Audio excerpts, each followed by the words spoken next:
బాల్యం ప్రతి ఒక్కరి జీవితంలో ఓ అందమైన వరం, ఓ మధురమైన జ్ఞాపకం. తెలిసి తెలియని వయసులో మరిచిపోలేని ఆనంద క్షణాలు ఎన్నో. ఇప్పుడంటే కలర్ టీవీలు, స్మార్ట్ టీవీలు వచ్చాయి గాని అసలు కలర్ టీవీయే కనిపించిన రోజుల్లో బ్లాక్ అండ్ వైట్ లో సాయంత్రం 4:30కు దూరదర్శన్లో ఋతురాగాలు చూసిన జ్ఞాపకం. శుక్రవారం వచ్చే చిత్రలహరి కోసం వారమంతా ఎదురు చూసిన జ్ఞాపకం. హీరో ఎవరో తెలియని రోజుల్లోనే ఆదివారం వచ్చే తెలుగు సినిమా చూసి సంబరపడిన బాల్యం. తెల్లటి చొక్కా, బొక్కలతో నిండిన నీలం నిక్కరు, కాళ్లకు చెప్పులు లేని రోజులు, బడిగంట ఎప్పుడు కొడతారా అని ఎదురు చూసిన క్షణాలు, అర్థం కాని ఉర్దూ వార్తలు, అర్థమే తెలియని మూగవార్తలు, ఇవే అప్పటి ఎంటర్టైన్మెంట్లు.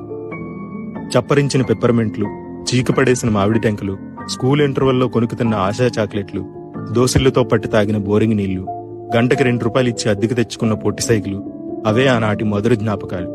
ప్రతి ఒక్కరి జీవితంలో ఎప్పటికీ మర్చిపోలేని మధురమైన క్షణాలు. ఇప్పుడు టెన్షన్లో పడి మధ్యాహ్నం ఏం తిన్నామో కూడా గుర్తుండని దౌర్భాగ్య రోజుల్లో మనం ఉన్నాం. ఏడాది క్రితం పలానా పండుగ రోజున ఏం తిన్నామో గుర్తుంచుకునే వాళ్ళం అప్పటి తరం. గతం నాస్తి, జ్ఞాపకాలే ఆస్తి అనుకునే ప్రతి ఒక్కరికి ఈ చిన్న వీడియో అంకితం.